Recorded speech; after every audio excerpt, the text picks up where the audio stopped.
शकुनो जगत्त्रयगुरुः कृष्णं नमस्याम्यहम्। कृष्णेनामरशत्रवो विनिहताः कृष्णाय तस्मै नमः। कृष्णादेव समुत्थितं जगदिदं कृष्णस्य दासोऽस्म्यहम्। कृष्णे तिष्ठति विश्वमेतदखिलं हे कृष्ण संरक्ष माम्। ప్రియ భగవద్బంధువులారా,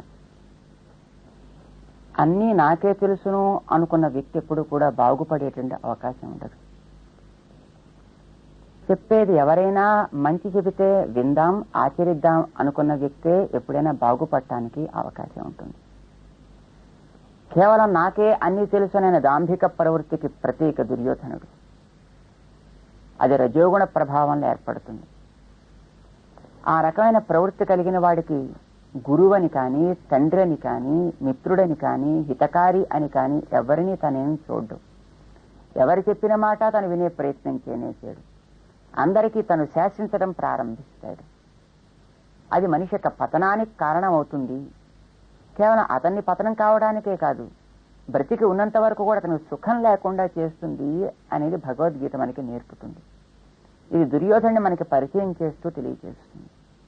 దుర్యోధనుడు తన గురువు గారి దగ్గరికి వెళ్లి తనలో కలిగినటువంటి భయాన్ని సూచిస్తూ ఎదట పక్షంలో కనిపించే ప్రతి వ్యక్తి కూడా భీమ అర్జున సమాహ యుధి అంటాడు.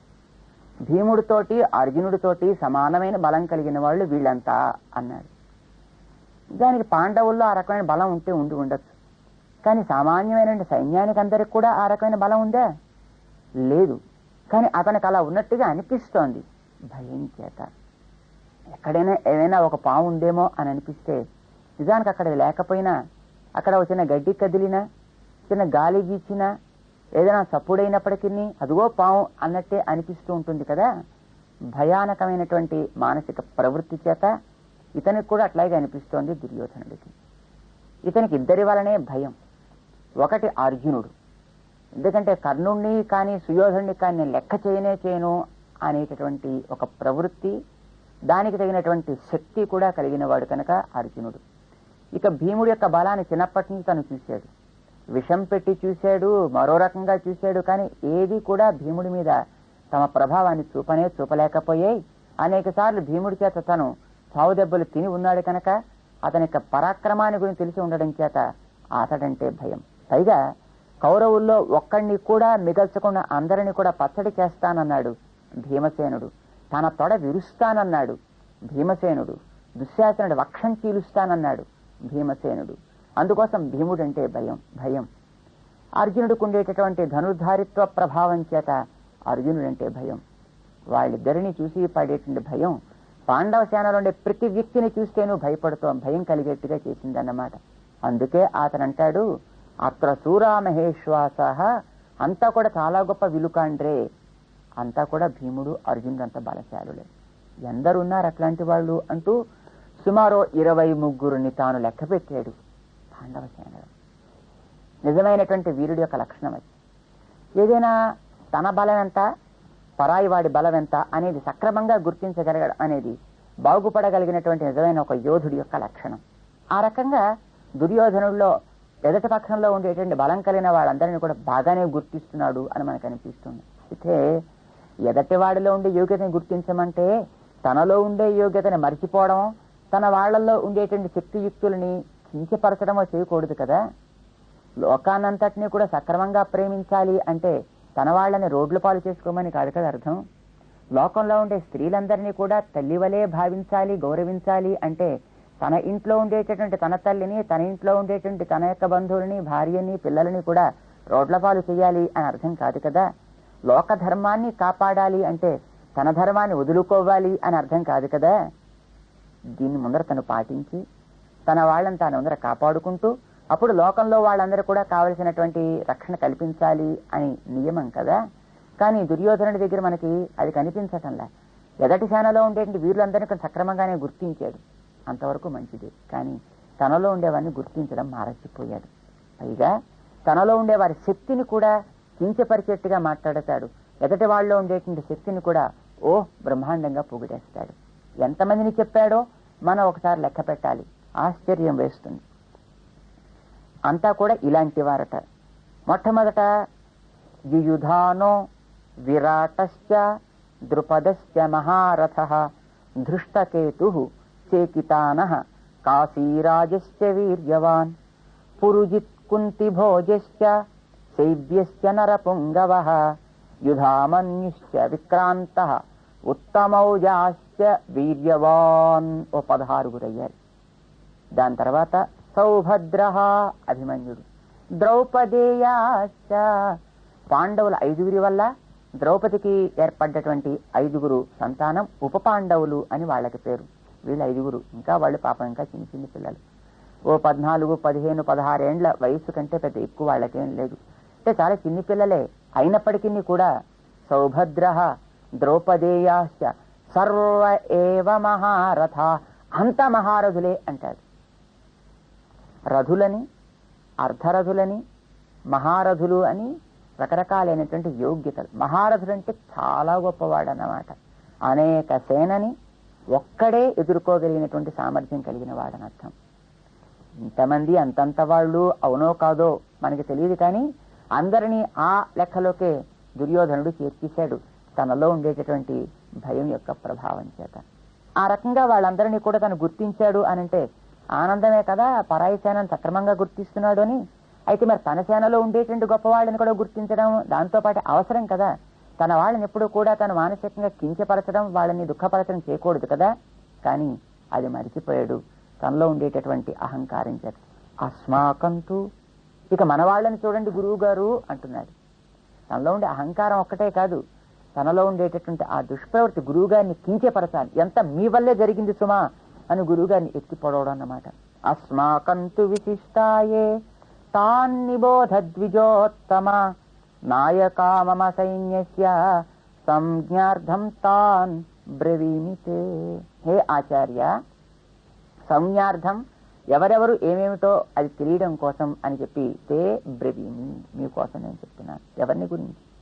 మమ సైన్యస్య నాయకాః, నా సైన్యానికి ఎవరెవరు నాయకులుగా ఉన్నారో వారందరినీ కూడా ఒకసారి నువ్వు గుర్తించడం కోసం అని చెప్పి వాళ్ళలో కొంచెం విశిష్టులైనటువంటి వ్యక్తిని, ఎదటి వ్యక్తిలో ఎదటి సైన్యంలో ఉండే వైశిష్ట్యాన్ని గురించి మీకు చెప్పాం కదా. ఇప్పుడు మన సైన్యంలో ఉండేటువంటి విశిష్ట వ్యక్తిని ఒకసారి మీకు పరిచయం చేస్తాను, వినండి. ఆశ్చర్యం, ఆనందం, నువ్వు కూడా ఒకడివి అందులోను అని గుర్తించాడు. భవాన్ అక్కడి నుంచి ప్రారంభించాడు. భీష్మశ్చ కర్ణశ్చ కృపశ్చ సమితింజయః అశ్వత్థామా వికర్ణశ్చ సౌమదత్తి తథైవచ. 7 కనిపించారు. తెలుగులో 7 సంఖ్యనంత శుభంగా మన వాళ్ళు భావించారు. ఏడుస్తూ 7 అన్నట్టుగా అంటూ ఉంటారు కదా. సంస్కృతంలో చెప్పినప్పటికీ కూడా ఏమిటో మనకి కాస్త బాధ కలిగేటట్టుగా 7 మించి మరొక్కడు తమ సైన్యంలో పేరు పెట్టి చెప్పడానికి యోగ్యత కలవాడుగా ఉన్నట్టు దుర్యోధనుడికి కనిపించలే.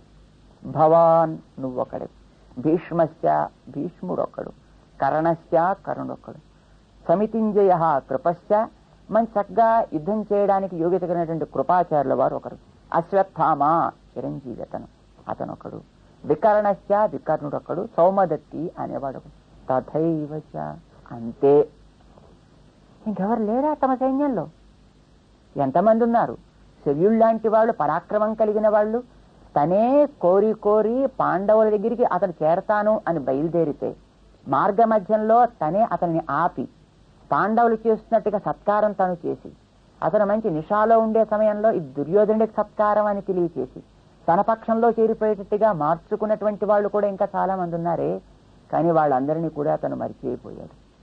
ఇక ఎవరు తనకు కనిపించలేదు. ఇంకా మరి ఉన్నారు కదయ్యా కొందరు అన్నారు. గురువు గారేమో చెబుతున్నాడు, ఉన్నారనుకోండి ఇంకా కూడా ఏం లాభం? అన్యేష బహవస్సూరాః, ఉన్నారు ఇంకా చాలా మందే ఉన్నారులేండి. అంటే ఏమి చెప్పుకోవడానికి వీలు కదా. ఏమి? మదర్థే తియత్త జీవితాః నానా శస్త్ర ప్రహరణాః సర్వే యుద్ధ విశారదాః. ఏం చేస్తాం, వాళ్ళంతా కూడా యుద్ధ విశారదులేండి. లెండి ఏమిటి? నానా శస్త్ర ప్రహరణా, వాళ్ళు అనేక అస్త్రాల్లో అనేక శస్త్రాల్లో ప్రవీణులు. అది గొప్ప యోగ్యతే కదా. ఏమో మదర్థే త్యక్త జీవితా, నా కోసం జీవితాన్ని వదిలిపెట్టేసిన వాళ్ళు. ఇదొక అశ్లీలపు పలుకు. యుద్ధం ప్రారంభించబోతుంటే గెలుస్తారు అనే ధైర్యం ఉండాలి, గెలవాలనే పట్టుదల కావాలి తప్ప మదర్థే నా కోసమని త్యక్త జీవితా.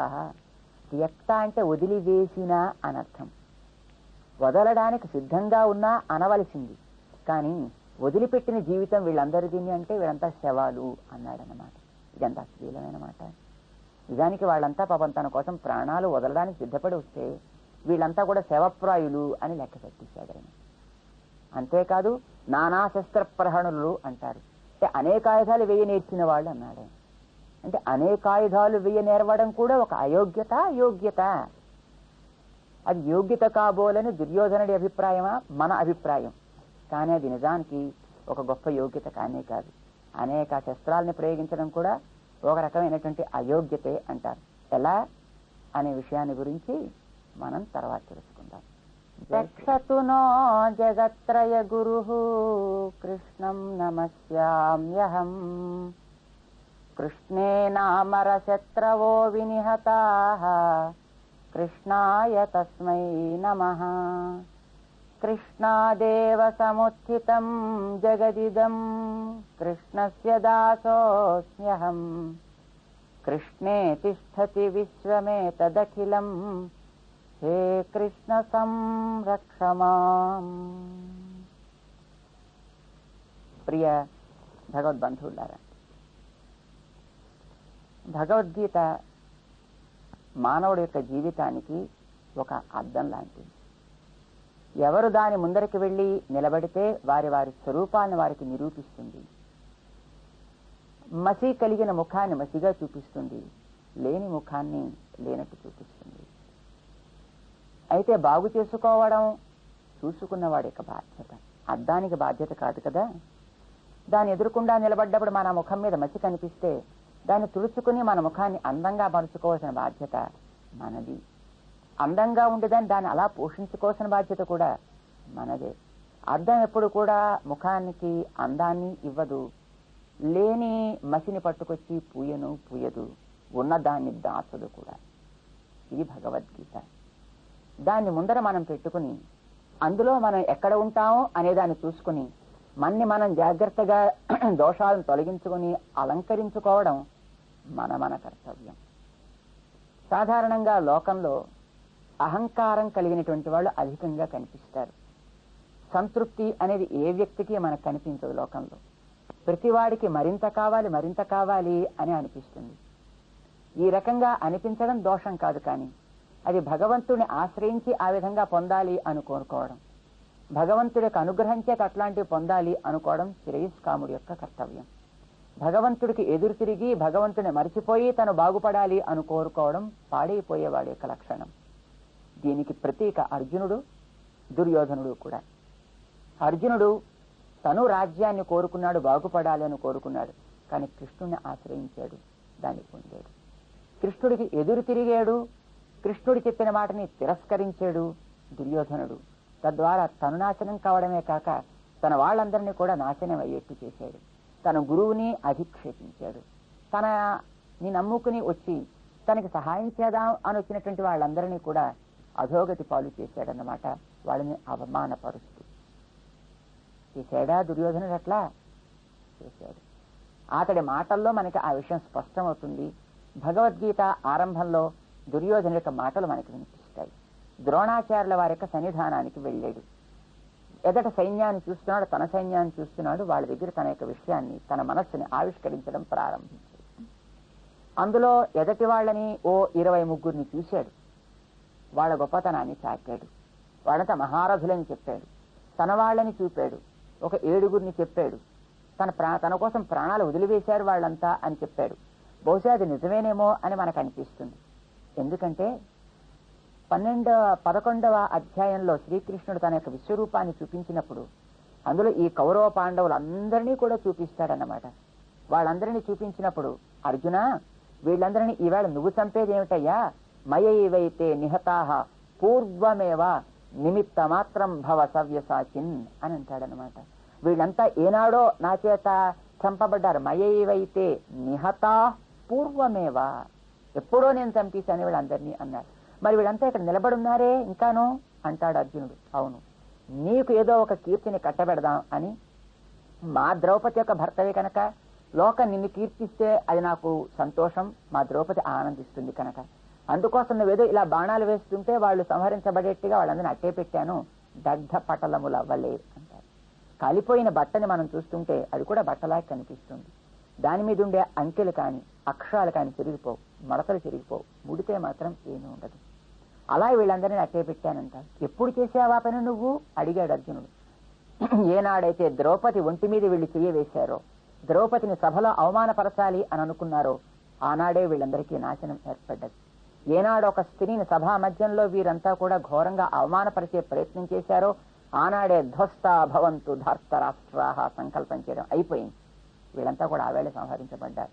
నీ కోసం వీళ్ళందరినీ కూడా అట్టే పెట్టానంతే అని చెబుతాడు స్వామి. బహుశా దుర్యోధనుడు తనకు కలిగినటువంటి శోకపు పొంగు చేత ఆ వాస్తవాన్ని గమనించి ఉండొచ్చు. అందుకోసం నా కోసం వీళ్ళంతా జీవితాన్ని వదిలిపెట్టారు అని చెప్పాడు ద్రోణాచార్యుల వారితోటి. ఏమైనా అదొక అశ్లీలపు పలుకు, తనలో ఉండేటటువంటి భయానికి అది ఒక గుర్తన్నమాట. దాంతోపాటు తన వాళ్ళంతా నానా శస్త్ర ప్రహరణులు అని చెబుతాడు. అంటే అనేక ఆయుధాలని ప్రయోగించి నేర్చినవారు. ఇది ఆంగ్లంలో ఒక సూక్తి ఉంది, jack of all trades master of none అని అంటుంటారు.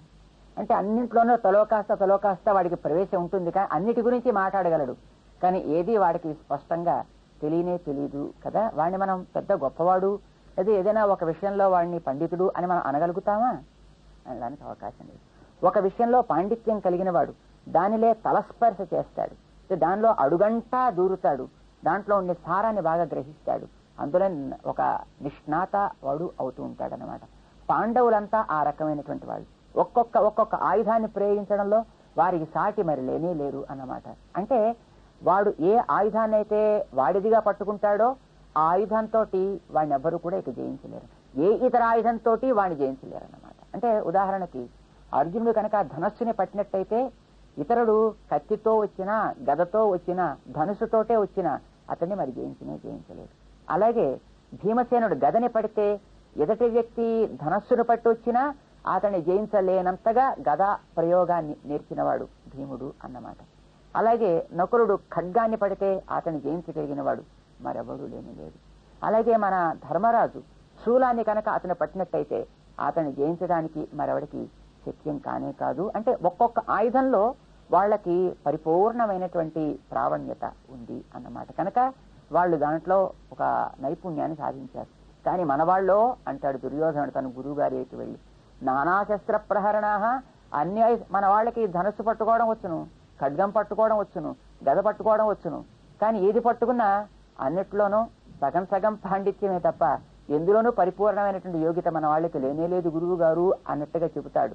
ఇది కూడా అతడిలో ఉండేటటువంటి భయాన్ని గుర్తించే ఒక రకమైనటువంటి సూచన అన్నమాట. ఇట్లా చెప్పాడు ఆయన.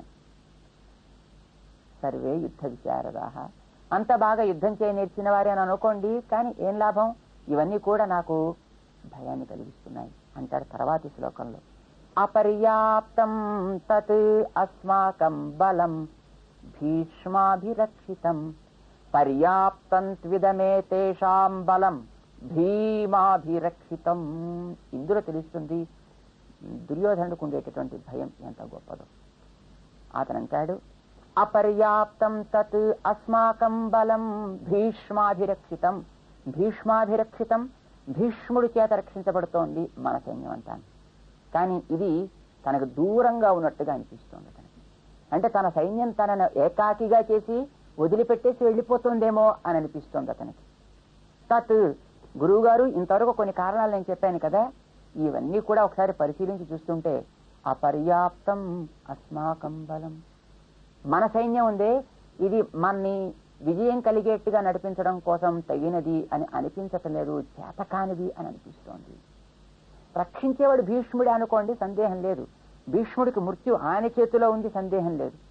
నిజానికి భీష్ముడు ఎంత గొప్పవాడంటే, ఆయన కనుక ఆయుధం ధనుష్ పట్టుకున్నట్టయితే సాక్షాత్తు కృష్ణుడే అతన్ని ఏమైనా చేద్దామనుకున్నా ఏం చేయలేదు.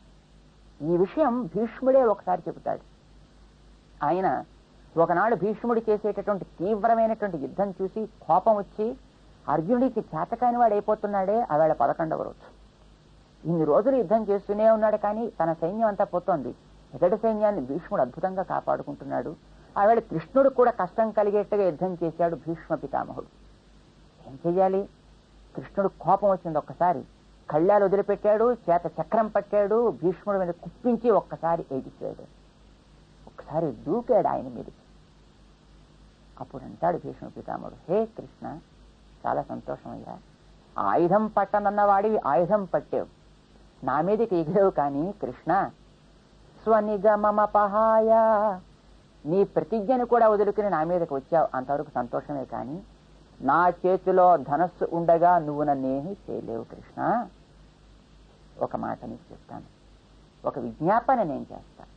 నన్ను నువ్వు అడుగు, భీష్మాచార్య నీ చేతిలో ధనస్సుని కింద పెట్టు అను, అప్పుడు నేను పెడతాను. అప్పుడు నువ్వు నన్ను ఏమైనా చెయ్యాలి. నా చేతిలో ధనస్సు ఉండగా ఏమీ చేయలేవు. కృష్ణుడితోటే చెప్పాడు ఈ మాట సాక్షాత్తు. కృష్ణుడి యొక్క ప్రత్యక్షంలోనే కాదు, పరోక్షంలో కూడా దుర్యోధనుడితోటి ఈ మాట చెప్పాడు తను. ఒకసారి దుర్యోధనుడు భీష్ముడు దగ్గరికి ఒకనాడు పరుగును వచ్చాడు. తాత నేను గొప్ప పని చేశానన్నాడు. ఇన్నాళ్ళకి అలాంటి పని చేసుకుని చెప్పగలిగేటండి ఏదో ఒకటి చేశావే, ఏమిటయ్యా అని అడిగాడు. ఇంకేముంది, కృష్ణుడి దగ్గరికి వెళ్ళాను కదా, 10,000 మంది సైన్యాన్ని సంపాదించుకొచ్చాను. వెర్రివాడు అర్జునుడు, కృష్ణుడు ఒక్కడే నాకు చాలు అని అడిగాడు. అతన్ని ఆయనకి తీసుకోమని చెప్పాం, 10,000 మంది నేను సంపాదించుకొచ్చాను అన్నాడు. ఓరి పిచ్చివాడా, కృష్ణుడు ఒక్కడు చాలయ్యా ఇందరిని మొత్తం నాశనం చేయడానికి. ఆయన ఒక్కడు వాళ్ళ పక్షాన్ని చేరితే 10,000 మంది ఉన్నా ఒకటే లేకున్నా ఒకటే అన్నాడు. కాదు తాత, కృష్ణుడు ఆయుధం పట్టను అన్నాడు కనుక అతను మనకి భయం ఏమిటి అన్నాడు దుర్యోధనుడు. ఓ, కృష్ణుడు ఆయుధం పట్టనన్నాడా? నిజంగా అలాగే అన్నాడా?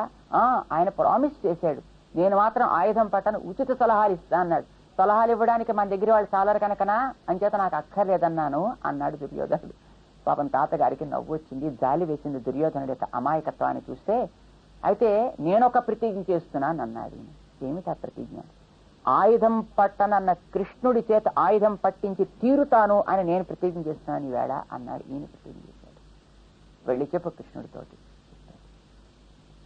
దాన్ని నిజం చేయడానికా అన్నట్టుగా ఆవేళ కృష్ణుడు ఆయుధం పట్టాడన్నమాట. తన మాట పోయినా సరే తనని నమ్మినటువంటి భక్తుడి మాటను నిజం చేసే మనస్తత్వం పరమాత్మది. తన అవమానపడ్డా సరే తన భక్తుడు అవమాన పట్టాన్ని చూసి సహించలేడు అట పరమాత్మ. భీష్ముడి యొక్క ప్రతిజ్ఞను ఆ విధంగా నిజం చేశాడు. ఆ సందర్భంలో భీష్ముడు చెబుతాడు దుర్యోధనుడితోటి, దుర్యోధన, నిజానికి పాండవులందరినీ కూడా మనం జయించొచ్చునయ్యా. ఏమో గురువు గారు, మీకు పాండవ పక్షపాతం చాలా ఉన్నట్టు కనిపిస్తోంది అనేది దుర్యోధనుడి యొక్క శంక. దాన్ని నివారించడం కోసం చెబుతాడు భీష్ముడు, హే దుర్యోధన, శక్తోహం ధనుషైకైన నిహంతుం సర్వ పాండవాన్. ఒక్క ధనుసుతోటి సాధారణంగా యుద్ధం చేసేటప్పుడు కొన్ని స్పేర్ ధనస్సులను కూడా పక్కన పెట్టుకుని పెడుతుంటారు. ఎందుకంటే యుద్ధం చేస్తుంటే ఒకవేళ ఒక ధనస్సు కనుక విరిగిపోతే వెంటనే మరొక ధనస్సు తీసుకుని యుద్ధం చేస్తూ ఉండడం జరుగుతూ ఉంటుంది అన్నమాట. అలాగే ఆయుధాలన్నీ కూడా మరికొన్ని విడిగా పెట్టుకుంటారు, ఒకటి పోయినప్పటికీ మరొక దాన్ని తీసుకుని యుద్ధం చేయడం కోసం. కానీ భీష్ముడు అంటాడు, ఒకసారి పట్టినటువంటి ధనస్సుని అది విరగకుండా దాన్ని కింద పెట్టకుండా ఒక్కదాంతో చాలు మొత్తం నేను పాండవుల్ని కృష్ణుడితో సహా అరికట్టగలను. కానీ శ్రీకృష్ణుని ఆ విధంగా చేయడం నాకు ఇష్టం కానీ, శ్రీకృష్ణుని ఆ రకంగా ఎదిరించి నేను విజయం సాధించాలి అని అనుకోవటం లేదు అని భీష్ముడు తనకు ఉండేటువంటి పరాక్రమాన్ని గురించి చెప్తాడు. తన గురువైనటువంటి పరశురాముడిని కూడా ఎదిరించగలిగినటువంటి సామర్థ్యం కదా భీష్మ పితామహుడిది. అలాంటి వాడు తమ సేనా నాయకుడిగా ఉన్నాడు. అంతవరకు బాగానే ఉంది. కానీ అపర్యాప్తం అస్మాకం బలం, మన సైన్యం చేతకాందిగా అనిపిస్తోంది గురువు గారు అని తేల్చేశాడు. అయితే పాండవ సేన ఏమంటావు అడిగాడు గురువు గారు. పర్యాప్తం త్విదమే తేషాం బలం భీమాభిరక్షితం. ఇదం అంటాడు. ఇదం అంటే దగ్గరదని అర్థం. పాండవ సేనకి మీద పడుతున్నట్టు అనిపిస్తోంది, తన సేన దూరం అయిపోయినట్టు అనిపిస్తోంది. ఇదం భీమాభిరక్షితం పర్యాప్తం ఏతేషాం బలం. ఈ పాండవుల యొక్క సేన మనందరినీ ఓడించడానికి కాలినదే. అయితే పాండవ సేన రక్షించేవాడెవడు? భీమాభిరక్షితం అంటాడు. ఇది దుర్బుద్ధి కలిగిన వాడి యొక్క ప్రవృత్తి అన్నమాట. అతడికి పాపం మాట్లాడదగినది మాట్లాడతగనిది రెండూ తెలియదన్నమాట. అంటే ఏది మాట్లాడాలో ఏది మాట్లాడ తగదో కూడా అతనికి యుక్తాయుక్త వివేకాన్ని కోల్పోతాడు. అలా కోల్పోయిన వాడు ఎప్పుడు కూడా తను బాగుపడలేదు. నిజానికి తన సైన్యంలో సైన్యాధ్యక్షుణ్ణి పలికినప్పుడు ఎదటి సైన్యంలో కూడా సైన్యాధ్యక్షుణ్ణే పలకాలి. కానీ పలికాడా? లేదు. భీమాభిరక్షితం అంటాడు. భీముణ్ణి తాను ఎత్తుకున్నాడు. భీముణ్ణి ఎత్తుకోవాల్సిన అవసరం ఏమిటి కనుక? భీముడికి ఏమిటి అసలు అక్కడ స్థానం? ఏ విధంగానూ అతనికి పెద్ద గుర్తింపు లేనే లేదు. వాళ్ల సేనలో ఉండే పెద్దవాడా? ధర్మరాజు. పోని యోగ్యుడా? అర్జునుడు. పోని అసలు వాళ్ళందరికీ వెనకాల నడిపించేవాడా? శ్రీకృష్ణుడు. మరి భీముడికి ఏ విధంగా స్థానం? ఏమీ లేకపోయినప్పటికీ కూడా భీమాభిరక్షితం అంటాడు. ఇది ధర్మానికి విరుద్ధమైనటువంటి పలుకు. ఎప్పుడైనా రాయభారులు పంపించేటప్పుడు ఈ పక్షం నుంచి ఒక సేనానాయకుడిని పంపిస్తే ఆ పక్షంలో సేనానాయకుడే అతన్ని స్వీకరించాలి. ఈ పక్షంలో ఒక మంత్రి వెడితే ఆ పక్షంలో ఒక మంత్రి స్వీకరిస్తాడు. ఒక దేశం నుంచి మరొక దేశానికి ఎవరైనా వ్యక్తులు వెళ్ళేటప్పుడు మనం గమనిస్తూ ఉంటాం. ఇక్కడ ఉండేటటువంటి పరిపాలక ప్రముఖుడు వెళ్ళినట్టయితే అక్కడ ఉండేటటువంటి పరిపాలక ప్రముఖుడు ఎవరో, రాజు వెడితే రాజు స్వీకరిస్తాడు, ప్రధానమంత్రి వెడితే ప్రధానమంత్రి, సైన్యాధ్యక్షుడు వెడితే ఒక క్లర్క్ వెడితే ఒక క్లర్కే అతన్ని రిసీవ్ చేసుకుంటాడు తప్ప క్లర్క్ వెడితే రాజు వచ్చి అతన్ని స్వీకరించాడు. ఇది నియమానికి విరుద్ధం కదా. భీష్మాచార్యుని తన సేనలో చెప్పినప్పుడు ఎదుటి సేనలో ఉండే సేనా నాయకుడు ధృష్టద్యుమ్నుడు ఉన్నాడు కనుక ధృష్టద్యుమ్నుడి చేత రక్షించబడే పాండవ సేన తగినది అని చెప్పవలసి ఉంటూ ఉండగా అలా కాకుండా భీముడి చేత రక్షించబడేది అని చెబుతాడు. ఇదే దుర్యోధనులో ఉండేటటువంటి ఒక పిరికితనాన్ని, భయాన్ని మనకు తెలియజేస్తుంది. ఎలా అనే దాని గురించి మనం రేపు తెలుసుకుంటాం. జయ శ్రీ. ప్రియ భగవద్బంధువులారా, భగవద్గీత మనకి చూపించడం కోసం ఏర్పడ్డ ఓ అద్భుతమైనటువంటి దర్పణం. అందులో బాగుపడగోరేటటువంటి వ్యక్తి తనని బాగుపడడానికి తగినటువంటి పాత్రల సన్నిధానానికి తీసుకువెళ్ళాలి. తదితరమైనటువంటి యోగ్యతలు ఏమిటి అనేది అందులో ఉండే కొన్ని పాత్రల ద్వారా మనకి తెలుస్తుంది. వారు ఏ విధంగా ప్రవర్తించారో అట్లాంటి ప్రవర్తనని తగ్గించుకునే ప్రయత్నం చేయాలి. బాగుపడే వారి ప్రవర్తన ఎట్లా ఉందో దాన్ని అలవర్చుకునే ప్రయత్నం కూడా చేయాలి. ఇది యోగ్యుడైనటువంటి ఒక బాగుపడగోరే వ్యక్తి చేసేటటువంటి పని. భగవద్గీతలో మొదటి అధ్యాయం లోకంలో ఉండేటువంటి మానవులందరినీ కూడా 3 రకాలుగా వర్గీకరించి మనకు చూపిస్తుంది. మొదటి వర్గం అహంకారగ్రస్తమైన వర్గం, రెండో వర్గం వివేచనారహితంగా ప్రవర్తించేవాడు, మూడో వర్గం బాగుపడేటటువంటి వ్యక్తి యొక్క ప్రవృత్తి. అందులో మొదటి వర్గానికి అంటే ఎవడైతే బాగుపడ్డానికి తనకు వివేచనని ఉపయోగించడో అట్లాంటి వానికి ధృతరాష్ట్రుని ప్రతీకగా చూపిస్తుంది. కేవలం అహంకారంతో నిండినటువంటి వ్యక్తికి ప్రతీకగా దుర్యోధనుడు, బాగుపడగోరే వ్యక్తికి ప్రతీకగా అర్జునుడు మనకు కనిపిస్తాడు. అహంకారం కలిగిన వ్యక్తి ప్రతిదీ కూడా అనుమానిస్తాడు, ప్రతి వ్యక్తిని కూడా అనుమానిస్తాడు, ప్రతి సన్నివేశాన్ని అనుమానిస్తాడు. అనుమానించడం అంటే దాన్ని ఎప్పుడు కూడా వ్యతిరేక దృష్టితోటి కేవలం దుఃఖ భావనతోటి చూస్తాడు తప్ప సన్నివేశాన్ని అనుకూలంగా మలుచుకుందాం అని ప్రయత్నం చేయడు. ప్రపంచంలో ఉండే ప్రతి సన్నివేశాన్ని భగవంతుడు మనం బాగుపడటం కోసం ఆనుకూల్యంగానే సృష్టిస్తాడు. కానీ దాన్ని అనుకూలంగా మలుచుకుని వాడుకోగలగడం మనిషి చేయాల్సినటువంటి పని. ఒకే సన్నివేశం మనిషిని బాగు చేయొచ్చు, అదే సన్నివేశం మనిషిని పాడు చేయొచ్చు కూడా. అన్నాన్ని మనం ఉదాహరణగా తీసుకుంటే అన్నం మనిషిని బాగు చేయొచ్చు, అన్నం మనిషికి మృత్యువుని ఇవ్వచ్చును. క్రమం తెలిసి స్వీకరించే అన్నం ఆరోగ్యాన్ని, ఆనందాన్ని ఇస్తుంది. క్రమం తెలియక స్వీకరించేటటువంటి అన్నం ప్రాణం తీస్తుంది కదా. ప్రపంచంలో ప్రతి వస్తువు అంటే విషం కూడా ఒక్కొక్క సమయంలో ఒక్కొక్క వ్యక్తికి శ్రేయస్సుని, మంచిని కలిగిస్తుంది. ఏ వస్తువు ప్రపంచంలో భగవంతుడి చేత సృష్టించబడ్డది చెడ్డది కానే కాదు. భగవంతుడు చెడుని ఎందుకు సృష్టిస్తాడు కనుక.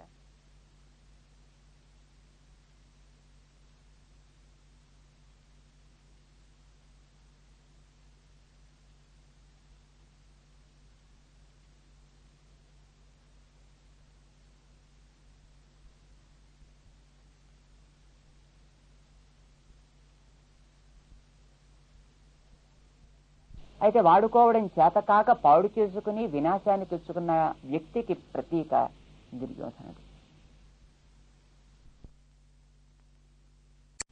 మంచినే కలిగిస్తుంది. ఏ వస్తువు ప్రపంచంలో భగవంతుడి చేత సృష్టించబడ్డది చెడ్డది కానే కాదు. భగవంతుడు చెడుని ఎందుకు సృష్టిస్తాడు కనుక దాన్ని మనం వాడుకోవడంలో ఉంటుంది అన్నమాట. అయితే వాడుకోవడం చేతకాక పాడు చేసుకుని వినాశాన్ని తెచ్చుకున్న వ్యక్తికి ప్రతీక దుర్యోధనుడు. గురువు దగ్గరికి వెళ్ళినా అట్లాగే తను ప్రవర్తించాడు. గురువు గారి దగ్గరికి వెళ్ళాడు దుర్యోధనుడు ఒకనాడు యుద్ధానికి ముందర. గురువు గారితో తన కలిగిన భయ సన్నివేశాలు చెప్పడం ప్రారంభించి, తన సైన్యాన్ని కాపాడేవాడు భీష్ముడే అయినా తన సైన్యం చేతకానిదిగా కనిపిస్తోంది, పాండవ సేన భీముడి చేత రక్షించబడుతూ బలం కలిగిందే కనిపిస్తోంది అని అంటాడు. ఇటు భీష్ముణ్ణి అటు భీముణ్ణి ఇద్దరిని ప్రతీకగా చూపిస్తాడు, ప్రతియోధలుగా చెబుతాడు. కారణం ఏమిటి అని అంటే అక్కడ ఒక రహస్యం ఉందన్నమాట. భీష్ముడు పాండవులు 5గురిని తప్ప మిగతా వాళ్ళందరినీ ఏవైనా నేను చేస్తాను అన్నాడు. ఈ నియమాన్ని కనుక ఒప్పుకున్నట్టయితేనే నేను సేనానాయకుడుగా ఉంటాను అనేది భీష్ముడు చేసినటువంటి ఒక మాట. సరే ఏం చేస్తాం, ఆయన పెద్దవాడు, ఆయన కాదంటే ఆయన వెళ్ళి పాండపక్షంలో చేరిపోతే తనకి మరీ ప్రమాదం కనుక, సరే ఏదో రకంగా మిగతా వాళ్ళ సంగతి మీరు చూసుకోండి, పాండవుల 5గురు కర్ణుడు ఉన్నాడు కదా, నేనున్నాను కదా, నేను చూసుకుంటాం అనేటటువంటి ఒక ధైర్యంతో ఆ రకంగా సేనానాయకుడుగా ఉండడం కోసం అని చెప్పి ఆయన అంగీకరించాడనమాట. కాక భీష్ముడిని వదులుకోకుండా సేనానాయకుడిగానే పెట్టు, మిగతా మనం చూసుకోవడం శకుని కూడా ఉద్బోధించాడు దుర్యోధనాదులకి. దాన్ని వాళ్ళు అంగీకరించారు. కనుక ఎవరైతే పాండవులు ప్రధానం అని తామనుకుంటున్నారో వాళ్ళ 5గురిని ఏమీ చెయ్యం అని అనుకున్నారు భీష్మ పితామహుల వారు. కానీ అటు పాండవుల్లో మిగతా వాళ్ళు అంతగా పెద్ద ప్రతిజ్ఞలు చేసిన వాళ్ళు మాట్లాడిన వారు లేరు. కానీ భీష్ముడు మాత్రం ఒక ఘోరమైనటువంటి ప్రతిజ్ఞను చేశాడనమాట. ఏమిటది అంటే, మధ్నామి కౌరవశతం సమరే న కోపాత్ దుశ్శాసనస్య రుధిరం న పిబామ్యురస్తః సంచూర్ణయామి గదయా న సుయోధనోరు సంధిం కరోతు భవతాం ద్రౌపది పణేన అంటాడనమాట. ఇది భీముడు చేసినటువంటి ఒక ఘోరమైన ప్రతిజ్ఞ. సంధి చేసుకోవాలనుకుంటున్నారా, చేసుకోండి సంధిని. ఎప్పుడు? నేనే కనుక మధ్నామి కౌరవ శతం సమరే న కోపాత్, నేను చేయలేకపోతే కదా సంధి చేసుకోవడం అనేది. నేను ఒక్కడిని చాలు, కౌరవుల్లో ఒక్కడిని మిగల్చకుండా అందరినీ కూడా పొడెం కింద మొత్తం నేల కూలుస్తాను అంటాడతను. అంతేకాదు దుశ్శాసనస్య రుధిరం నా పిబాం యురస్తః, వాడి వక్షం చీల్చి అక్కడ ఉన్నటువంటి రక్తాన్ని నేను త్రాగుతాను. సంచూర్ణయామి గదయా నా సుయోధనోరు, సుయోధనుడి యొక్క తొడని నా గదతోటి ఒక్కసారి దాన్ని చీలు. నిజానికి అది ధర్మానికి విరుద్ధం అక్కడ దెబ్బ కొట్టడం అనేది, కానీ అది తన ప్రతిజ్ఞ కనుక అది దోషం కాదు అన్నమాట. ఇలాగా ఎదటి సేనలో ఘోరాతి ఘోరమైన ప్రతిజ్ఞ చేసినవాడు ఒక భీముడు, తన సేనలో పాండవులు ఏమీ చెయ్యను అన్నవాడు భీష్ముడు. కనుక తన సేనలో చేతకాని వాడిగా ఈయన కనిపిస్తున్నాడు, ఎదటి సేనలో చేతనైన వాడుగా భీముడు కనిపిస్తున్నాడు అన్నమాట. ఇలాగా దుర్యోధనుడిలో ఘోరమైనటువంటి దుఃఖం ఏర్పడ్డది. అంచేత తన సైన్యం అంతా కూడా అపర్యాప్తం, చేతకానిది అని అనిపించింది. అంతేకాదు ఇంతవరకు సహజమే తన వాళ్ళని పరాయి వాళ్ళని వాళ్ళ స్థితిని బట్టి చూడగలగడం. ఇప్పుడు గురువు గారి దగ్గరికి వెళ్ళి చెప్పాడు. గురువు గారు విన్నారు. ఇకపైన ఏం చెయ్యాలి? గురువు గారు ఏం చెప్తారో తను కూడా వినాలి కదా, వినడానికి సిద్ధంగా ఉండాలి కదా. ఒక రకంగా ఇతని తండ్రి గారు నయం. ఏం జరిగిందయ్యా అని అడిగిన తర్వాత తనకు తోచింది ఏదో చెప్పేలేదు సంజయుడితోటి. సంజయుడు ఏం చెబుతున్నాడో తనకి ఇష్టమో నష్టమో కష్టమో వింటూ అలా ఉండిపోయాడు. కానీ దుర్యోధనుడు అలా ఏం దలుచుకోలే, చెప్పదలుచుకుని తను చెప్పేశాడంతే. చెప్పేసి ఒక్కసారి వెనక్కి తిరిగాడు. తిరిగి వెళ్ళిపోతూనే ఉన్నాడు చరిత్ర. గురువుగారు పాపం ఏదో చెబుదామని నోరు తెరిచి ఉంటాడేమో కూడా, కానీ వినడానికి అతనికి మనస్సు ఉంటే కదా. ఇది బాగుపడ్డానికి యోగ్యత లేని వాడి యొక్క ప్రవృత్తి అన్నమాట. ఏం చెప్పాడంటే అతను గురువు గారితో, అయనేషు చ సర్వేషు యథా భాగమవస్థితాః భీష్మమేవాభిరక్షంతు భవంతః సర్వ ఏవ హి. వీరంతా కూడా చేయవలసిన పని ఏమిటో తెలిసిన గురువు గారు. గురువు గారికి తన శాసించేవాడు, గురువు తనకి శాసించాల. ఆల్ రాని వాడికి ఇంత ఉత్తముడిగా తయారు చేశాడు గురువు. ఆ గురువుకి తను చెప్తాడా? కానీ యుక్తాయుక్తాలు ఏం తెలుస్తాయి కనుక కోపం వచ్చిన వాడికి అవేం తెలియవు. పాపం కోపం అనేటటువంటిది ఎంత ప్రమాదకరమైనటువంటిదో అనమాట. క్రుద్ధః హన్యాత్ గురువునపి క్రుద్ధ పాపం న కురుయాత్ కహ అంటుంది మనకి నీతి శాస్త్రం. కోపం వచ్చినవాడు ఏం పని చేస్తాడో వాడికి తెలియదు. వాడికి గురువు లేదు, తండ్రి లేదు, తల్లి లేదు, శాసిస్తారు. తన గురువు గారితో అంటాడు, అజనేషు చ సర్వేషు, అన్ని కార్నర్స్ లో అన్ని మూలల్లో కూడా యథాభాగం అవస్థితా, ఎవరెవరికి ఏది నియమమో ఆ ప్రకారం వారంతా కూడా అక్కడక్కడ ఉండి ఏం చేయాలి, భీష్మమేవాభిరక్షంతు, భీష్ముడు ఒక్కడిని జాగ్రత్తగా చూసుకోండి చాలు, మిగతా అంతా మేం చూసుకుంటాం, అంతా తనకే తెలుసును, అన్నీ తనే చేసేయగలడు అనేటువంటి ఒక ప్రవృత్తి చాలా ప్రమాదకరం. అన్ని మనం ఒక్కళ్ళే చేయగలమా? నలుగురితోటి కలిపి పనిని పంచుకోవాలి, ఒక్కొక్కరి మీద ఒక్కొక్క బాధ్యత ఉంచాలి, అందరూ కలిసి తద్వారా కలిగేటువంటి లాభాన్ని ఆనందంగా అనుభవించాలి. కానీ దుర్యోధనులో ఆ ప్రవృత్తి లేదు. అంతా తన ఒక్కడే పెత్తనమే, అంతా తనొక్కడే చేయాలి, అంతా తన పేరే ఉండాలి, మరొకడెవడు కనిపించడానికి వీల్లేదు. ఇది ఎంత ప్రమాదకరమో దుర్యోధనుని చూపిస్తున్నాడు మనకి వేదవ్యాస భగవానుడు. భగవద్గీతలో సంజయుడు చూపిస్తున్నాడు ధృతరాష్ట్రుడికి, నీ కొడుకు ఎంత ప్రమాదాన్ని కొని తెచ్చుకుంటున్నాడో అని అంటుంది. భీష్ముడిని రక్షిస్తూ ఉండండి అన్నాడు, వెంటనే వెనక్కి వెళ్ళిపోయాడు. మరి గురువుగారు పాపం చెబుదాం అనుకున్నది కూడా చెప్పలేకపోయాడు. అయితే వీరిరువురికి జరిగేటువంటి సంవాదాన్ని దూరం నుంచి భీష్మ పితామహుడు చూస్తున్నాడు. ఆయనకి పాపం జాలి వేసింది ఇతన్ని చూస్తే. అరే చిన్ని పిల్లవాడు పాపం గురువుగారిని తిరస్కరిస్తున్నాడే, ద్రోణుడికి ఎక్కడ కోపం వస్తుందో అని పాపం భీష్ముడికి మనసు కలత చెందుతోంది. అయినప్పటికీ కూడా ఇప్పుడు దుర్యోధనుడికి ఉత్సాహం కలిగించడం మన కర్తవ్యం. ఎందుకంటే ఎంతైనప్పటికీ కూడా అతను సేనాకి అంతటికి కూడా ప్రధానమైన వ్యక్తి కదా, పైగా అతను రారాజుగా డిక్లేర్ చేసుకున్నటువంటి వ్యక్తి కూడాను, అలాగే ప్రవర్తిస్తున్నాడు కూడాను, రాజావచనం అబ్రవీత్ కదా. అలాంటి వాడికి ఇప్పుడు ఇవాళ నీరసం కనుక వచ్చేసిందంటే ఇంతవరకు వచ్చినటువంటి ఈ ఇందరు వ్యక్తుల యొక్క ఉత్సాహం కూడా ఒకసారి చప్పగా చల్లారిపోతుంది. అది కావడానికి వీల్లేదు అని సంజయుడు చెబుతున్నాడు ధృతరాష్ట్రుడితోటి. భీష్ముడు తస్య సంజనయన్ హర్షం కురు వృద్ధ పితామహ సింహనాదం వినద్య ఉచ్చై శంఖం దధ్మౌ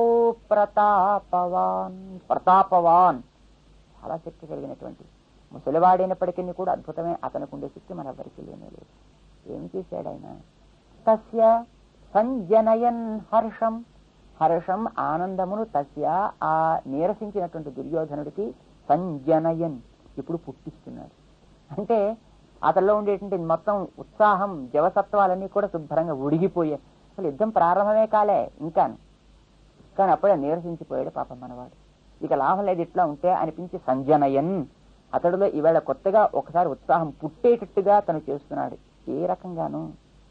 కురువృద్ధ పితామహ సింహనాదం వినద్య ఉచ్చై సింహనాదం వినద్య. ఒక్కసారి గట్టిగా యుద్ధారంభంలో మన వాళ్ళు కేకలు వేస్తుంటారే హుర్వే అన్నట్టుగాను అలా ఒక్క అరుపరిచాడు అన్నమాట. ఇక్కడ నేనున్నాను జాగ్రత్త, నీకేం భయం అక్కర్లేదో అన్నట్టుగా అరిచాడన్నమాట. అంతేకాదు శంఖం దధ్మౌ ప్రతాపవాన్. యుద్ధం ఎప్పుడైనా ఆరంభం కావాలి అని అంటే సేనానాయకుడు దానికి తగినటువంటి ఒక సూచన ముందు చేయాలి. పాండవులు ఎప్పుడు తొందరపడి తమ నుంచి ఏ రకమైన ప్రవృత్తి సాగించాల. కౌరవుల్లో మొట్టమొదటి సింహనాదం చేసినటువంటి వాడు భీష్మ పితామహుడు. శంఖం మేము సిద్ధంగా ఉన్నాం ఇక అన్నట్టుగా శంఖం దధ్మౌ, తన దగ్గర ఉండే శంఖాన్ని గట్టిగా పూరించాడు. సేనానాయకుడు సూచన చేయగానే మిగతా సేనంతా కూడా మేము సిద్ధంగా ఉన్నాం అన్నట్టు చెప్పాలి. కానీ కౌరవ సేన ఎంత క్రమశిక్షణ రహితమైనటువంటి స్థితిలో ఉందో ఆ తర్వాత జరిగినటువంటి వాళ్ళ ప్రవృత్తి చూస్తే మనకు తెలుస్తుంది. ఏమిటది? తతః శంఖాశ్చ భేర్యశ్చ పణవానక గోముఖాః సహసైవాభ్యహన్యంత సశబ్దః తుములో భవత్. పెద్ద సంకీర్ణంగా అయిపోయింది అన్నమాట. అంత గోలగోల అయిపోయింది. రకరకాల శంఖనాదాలు, రకరకాలైనటువంటి శబ్దాలు, ఇవన్నీ కూడా ఒక్కసారి ఆకాశం అంతా కూడా అలుముకున్నాయి. సహసైవ అభ్యహన్యంత, ఒక్కసారి పూరించారంట. మంచిదే కదండి, అవతల వాడికి భయం కలిగేటట్టుగా. నిజమా కాదా అనేటటువంటిది పాండవ సేనం తర్వాత చూసినప్పుడు మనకి తెలుస్తుంది అన్నమాట. పాండవ సేన ఎంత క్రమశిక్షణగా ఉంటుందో. మంచివాడి యొక్క ఆధీనంలో ఉండేటువంటి వ్యక్తులంతా కూడా క్రమశిక్షణతో ప్రవర్తిస్తారు. క్రమశిక్షణ లేని నాయకుడు క్రింద ఉండేవాడు కూడా క్రమశిక్షణ రహితులయ్యే కదా ఉంటారు. రౌతిని పట్టి గుర్రం అని అంటుంటారు కదా. సుయోధనుడికే మొట్టమొదటి సరైన క్రమశిక్షణ లేకపోవడం చేత వారి సైన్యం అంతా కూడా క్రమశిక్షణ రహితమైపోయి ఒకసారి భీముడు శంఖాన్ని పూరించగానే అంతా కూడా తమ దగ్గర ఉండేటటువంటి ఆ ఆయుధాలని, తమ దగ్గర ఉండేటటువంటి ఆ ధ్వని చేసేటువంటి వాటిని నాదింపచేశారు. ఆ రకంగా అది పెద్ద సంకీర్ణమైపోయింది. ఇక పాండవ పక్షం వైపు ఒక్కసారి మనం తిరగాలి, అటు కౌరవుల దగ్గర నుంచి. ఇక్కడ ఉండేటువంటి సన్నివేశం ఏమిటి అనేదాన్ని మనం రేపు చూద్దాం. జై శ్రీరామ్. ప్రియ భగవద్బంధువులారా, యోగ్యుడైన వ్యక్తిని ఆశ్రయించిన వాళ్ళంతా కూడా బాగుపడతారు. మానవ జీవితం బాగుపడటం కోసం ఒక మంచి వ్యక్తిని ఆశ్రయించుకుంటే చాలను. అసలు భగవద్గీత మొట్టమొదటి శ్లోకమే ఆ విషయాన్ని మనకు స్పష్టం చేస్తుంది. మంచివాడైనటువంటి శ్రీకృష్ణుని ఆశ్రయించుకున్న పాండవులంతా బాగుపడ్డారు. దుష్టులైనటువంటి ధృతరాష్ట్రుణ్ణి ఆశ్రయించుకున్నటువంటి వాళ్ళంతా కూడా ఎంతమంది అయినప్పటికీ కూడా వాళ్ళంతా నశించారు. శ్రీకృష్ణుడు క్రమశిక్షణ కలిగినటువంటి ఒక ఉత్తమ వ్యక్తి. ఆయన దైవమా కాదా అనే విషయం మనకి ప్రస్తుతం అవసరం కాదు. కానీ తాను ఒక యోగ్యుడు, క్రమశిక్షణ కలిగిన వ్యక్తి, నీతి ధర్మం తెలిసినవాడు. అర్జునుడు అతన్ని ఆశ్రయించుకున్నాడు కనుక అర్జునుడికి క్రమశిక్షణ నేర్పుతాడు స్వామి. వీరిని ఆశ్రయించుకున్నారు కనుక వారి సేనంతా కూడా క్రమశిక్షణాత్మకంగానే ప్రవర్తిస్తుంది అన్నమాట. ఆ విషయం మనకి భగవద్గీత మొదటి అధ్యాయంలో స్పష్టంగా తెలుస్తుంది.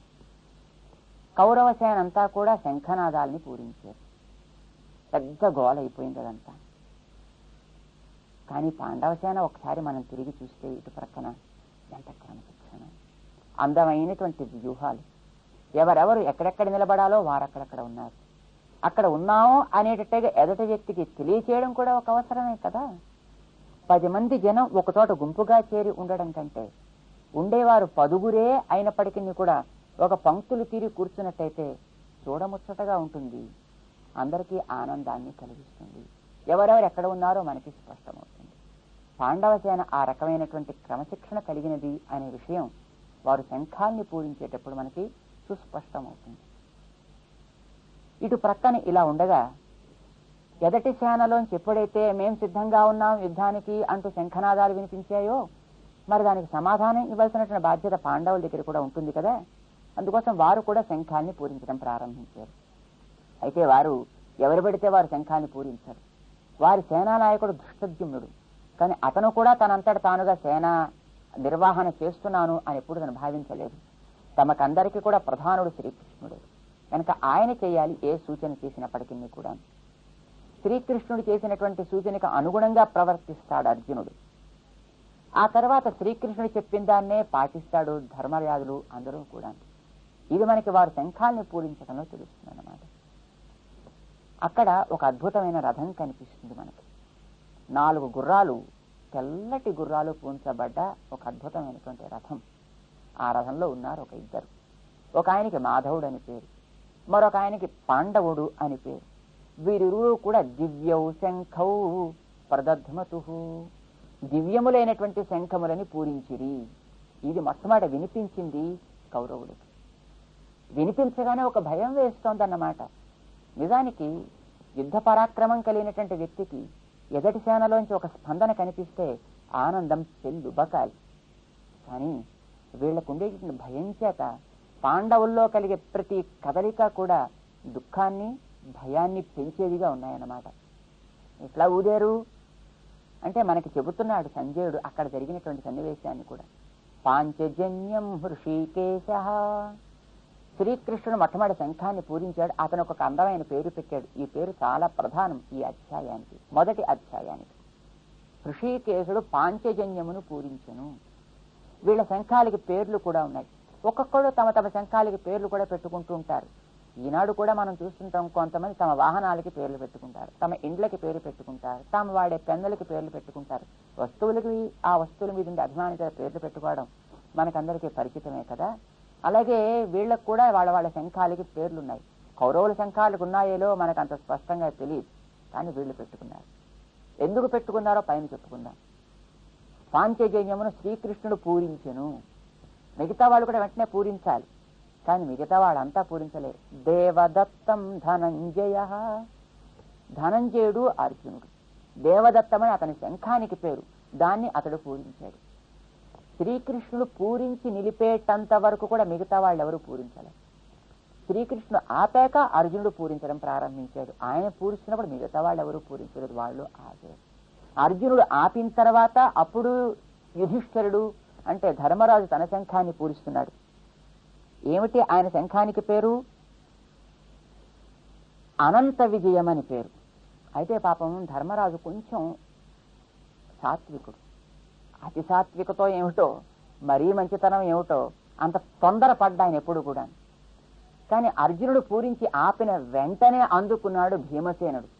పౌండ్రం దత్మౌ మహాశంఖం భీమకర్మ వృకోదర. మంచి వృకోదరుడు అంటే బాగా ఆకలి కలిగిన వాడు అనమాట. తెగ తిండి తిన్నా శుభ్రంగా అరిగించుకోగలిగినటువంటి, ఆయనకి మంచి జీర్ణ శక్తి కలిగిన వాడు అన్నమాట. దానికి తగినటువంటి బలం కూడా, అంటే ఎంత తింటాడో అంతటిని కూడా శుభ్రంగా అరిగించుకుని అరిగినదంతా బలం కింద పరిణమింపక చేసుకోగలిగేటువంటి. కొంతమంది తింటారు కానీ లాభం లేదు, పడుకుంటారు తర్వాత. కానీ మన భీమసేనుడు అట్లాంటి వాడు కాదు. ఎంత తింటే అంతటిని అరిగించుకోగలడు, అరిగినదంతా బలంగా పరిణమింప చేసుకోగలిగినటువంటి సత్తా కలిగిన వాడు అన్నమాట. కనుక అతనికి వృకోదరుడు అని పేరు. వృకం అంటే తోడేలు, తోడేలు యొక్క జీర్ణశక్తి గొప్పది. అట్లాంటి జీర్ణశక్తి కలిగిన వాడు మన భీమసేనుడు. ఎలాంటి వాడు భీమకర్మ, అసలు అతనికి పేరే అలాంటిది. చేసే పనులు అలాగే ఉంటాయి. మరి అతనికి ఉండే వస్తువులు కూడా అట్లాగే ఉండాలి కదా. సుకుమారమైన వస్తువులు అతనికి ఆగవు.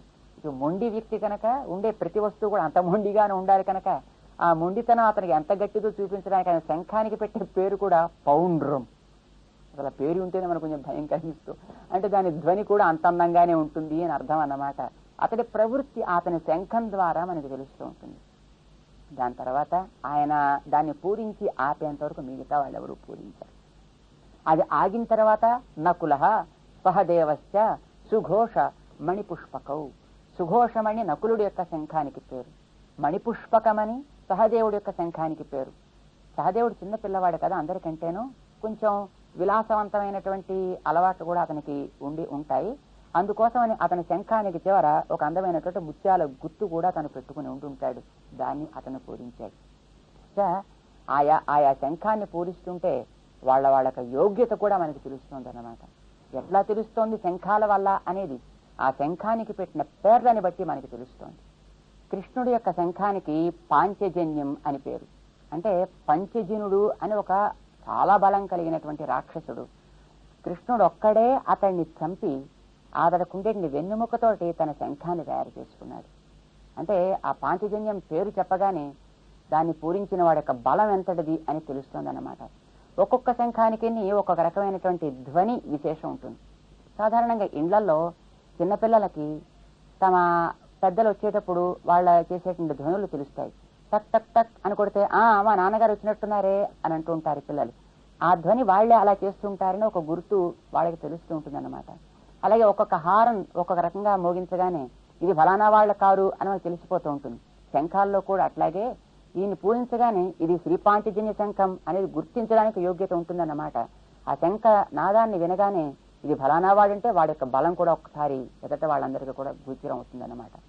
రుక్మిణిని తీసుకువెళ్లేటప్పుడు శ్రీకృష్ణుడు పూరించినటువంటి శంఖం ఆవిడకి దూరం నుంచే వస్తున్నాడు శ్రీకృష్ణుడు అనే విషయాన్ని తెలియచేస్తుంది. అలాగే అర్జునుడు పూరించినటువంటి శంఖాన్ని విన్నప్పుడు అజ్ఞాతవాసం చిట్ట చివరి కాలంలో భీష్మాదులందరికీ కూడా ఇది అర్జునుడి యొక్క శంఖమే, ఈ రకమైన నాదం కలిగి ఉంటుందని వాళ్ళు గుర్తించగలిగారు.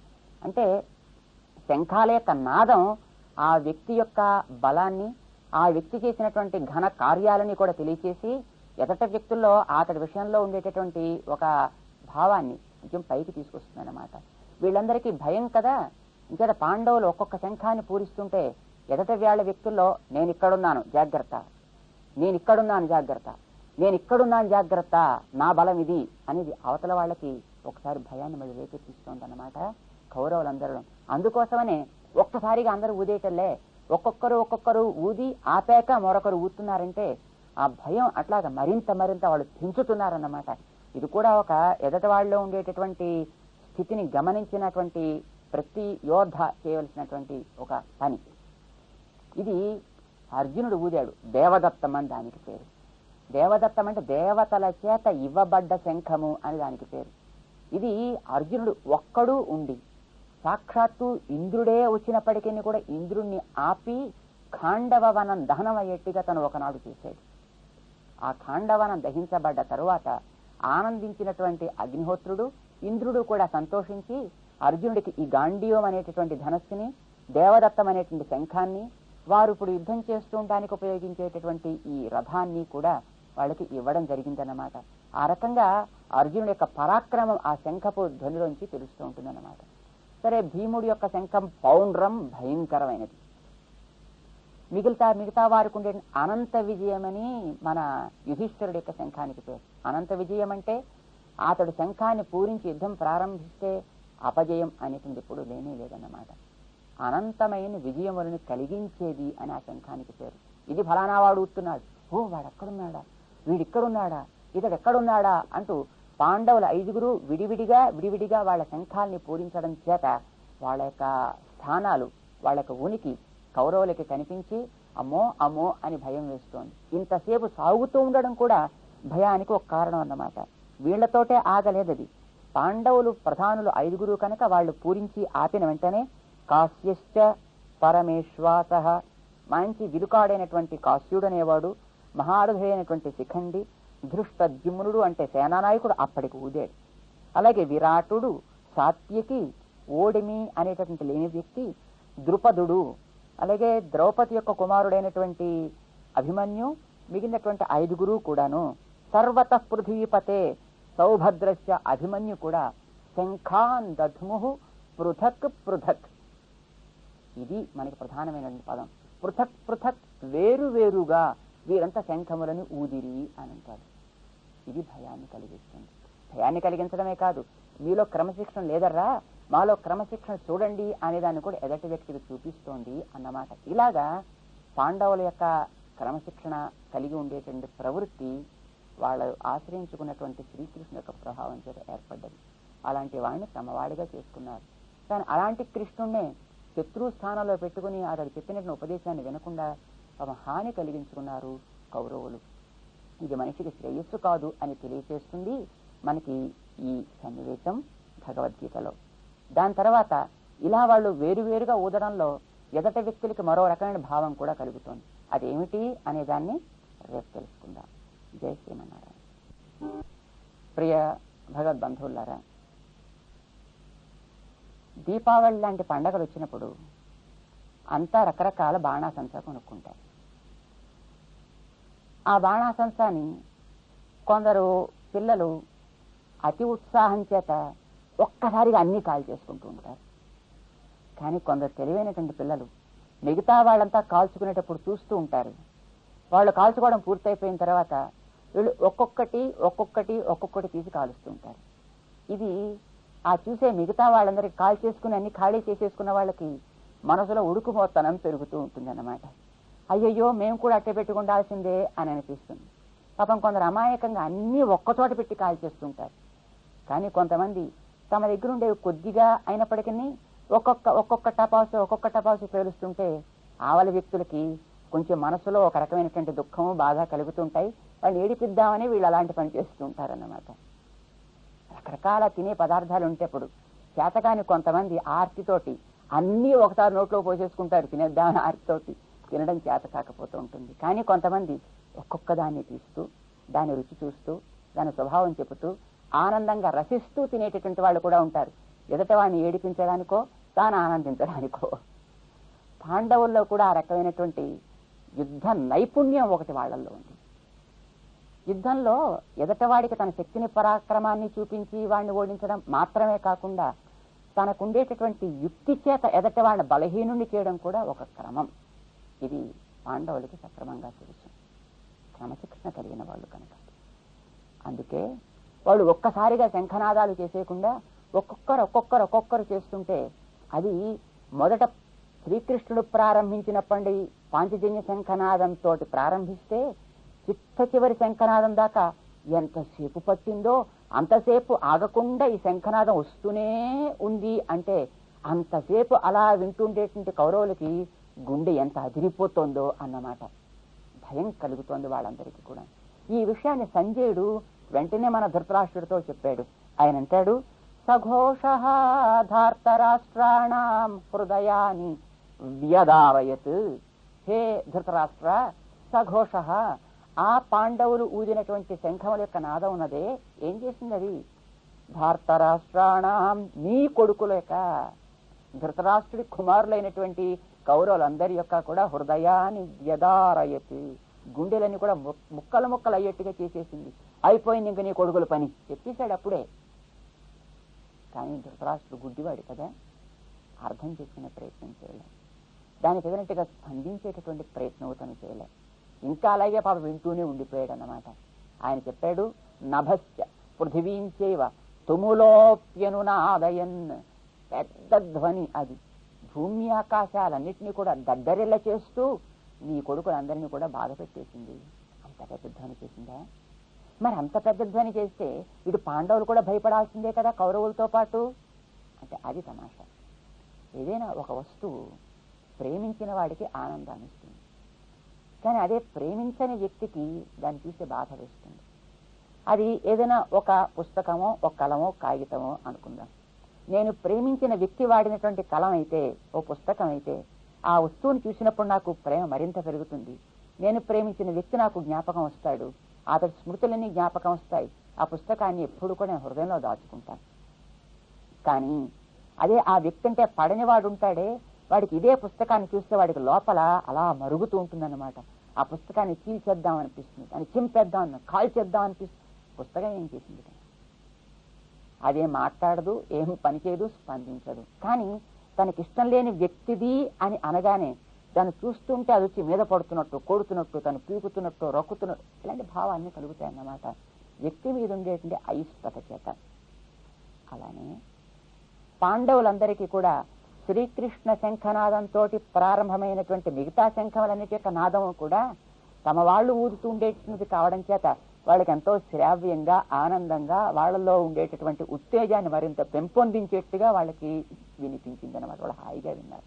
కానీ పాండవులు, కృష్ణుడు అంటే ఇష్టం లేనటువంటి కౌరవులందరికీ కూడాను అదే శంఖనాదం ఊదుతున్న కొద్దీ వాళ్ళలో భయాన్ని రేకెత్తించి హృదయాలన్నింటినీ కూడా వ్రక్కల అయ్యేట్టు చేసిందన్నమాట. వాళ్ళకి అది భయాన్ని మరింత పొంగేటట్టు చేసింది. ఇది శంఖనాదాలు. అసలు భగవంతుడి యొక్క ప్రతి వస్తువు అంతే. ప్రేమించిన వారికి అవి ఆనందాన్ని కలిగించేటన్ని ఆభరణాలు అంటారు. కానీ అదే ద్వేషించిన వాళ్ళకి ఆయుధాలు అన్నమాట. పరమాత్మకి ఆయుధాలు, ఆభరణాలు వేరే వేరే ఉన్నాయా లేవా అంటే వేరే వేరే ఉన్నాయి కానీ లేవంటారు మన ఆగమ శాస్త్ర కోవిదులైనటువంటి మహానుభావులు. ఉన్నాయా లేవా అంటే లేవు కానీ ఉన్నాయి. ఏదో ఉంటే లేకుండా పోవాలి, లేకుంటే ఉన్నాయనాలి. కానీ ఇటు అటు కాదన్నమాట. ఎందుకనో తెలుసునా? ఏవైతే భగవంతుడికి ఆయుధాలు అని శత్రువులు అనుకుంటారో అవే ప్రేమించే వాళ్ళకి ఆభరణాలు కూడా. హనుమ రామచంద్రుని ప్రేమించిన వాడు కావడం చేత రామచంద్రుడి చేతిలో ఉండే ధనుర్బాణాలు కూడా అతనికి ఆభరణాల కింద కనిపించాయి. శంఖ, చక్రములు ఎప్పుడు కూడా భగవంతుడి దగ్గర అద్భుతమైనటువంటి ఆయుధాలు, అవి ఆభరణాలు కూడా అంటారు ప్రేమించినటువంటి ఆళ్వార్ లాంటి మహానుభావులంతా కూడా. ఎప్పుడైనా భగవంతుడు శంఖ చక్రాలు లేకుండా కనిపిస్తే, అమ్మో అలా కనిపించడానికి వీలేదు తండ్రి, నీలో ఉండే దివ్య సౌందర్యానికి ఈ శంఖం ఒక్క రక్ష, చక్రం ఒక రక్ష, అవి నీ సౌందర్యాన్ని కప్పుతాయి, కాపాడతాయి అంటారనమాట. వ్యక్తులలో పూర్వపు రోజుల్లో సౌందర్యాన్ని కాపాడటం కోసం ఆభరణాలు వేసేవారు. స్త్రీలకి, పురుషులకి కూడా ఆ రకమైన ఆభరణాలు ధరించే అలవాటు గత రోజుల్లో ఉండేదన్నమాట. సౌందర్యాన్ని రక్షించడం కోసం పెట్టేవారు తప్ప అందాన్ని పెంచుకోవడం కోసం అని అనుకునేవారు కారో ఏమిటో. అందుకే ముక్కు యొక్క సౌందర్యం బాగుండాలనుకుంటారు కనుక అక్కడ ఒక ఆభరణం, అలాగే శిరస్సు యొక్క ఆభరణం అందం బాగుండాలనుకుంటారు, రక్షించబడాలనుకుంటారు, అక్కడ ఒక ఆభరణం, చెవుల యొక్క అందం కాపాడబడాలనుకుంటారు, అక్కడ ఆభరణాలు, కంఠానికి, వక్షానికి, చేతులకి, వ్రేళ్లకి, పాదాలకి, నడుముకు అంతటా అలాగా ఆభరణాలు ధరిస్తుండే. ఇది ఏదో అందం కోసమని తమకుండే సంపదని ప్రదర్శించుకోవడం కోసం అని ధరించేవారు కారట ఆ రోజుల్లో. మరి వారిలో ఉండేటువంటి సౌందర్యాన్ని రక్షించుకోవాలని ప్రతి వాళ్ళు అనుకుంటారు. సౌందర్యానికి రక్షణ ప్రదర్శన వల్ల కాదు, అని జాగ్రత్తగా దాచి ఉంచాలి. ఏదైనా మనం ఎంతెంత దాస్తుంటే దాని యందు ప్రేమ అంతంత పెరుగుతుంది. దాన్ని అభిమానించి ఆదరించడం అంతంత లోకంలో మనం చూస్తున్నాం. కానీ దురదృష్టం ఈ రోజుల్లో దానికి వ్యతిరేక భావం కనిపిస్తుంది. ఎంతెంత ప్రదర్శిస్తే అంతంత అందం కావాలనిపిస్తుంది. కానీ ప్రదర్శన కాదు అందానికి చిహ్నం. దాన్ని జాగ్రత్తగా గుంభనంగా అట్టే పెట్టుతాం.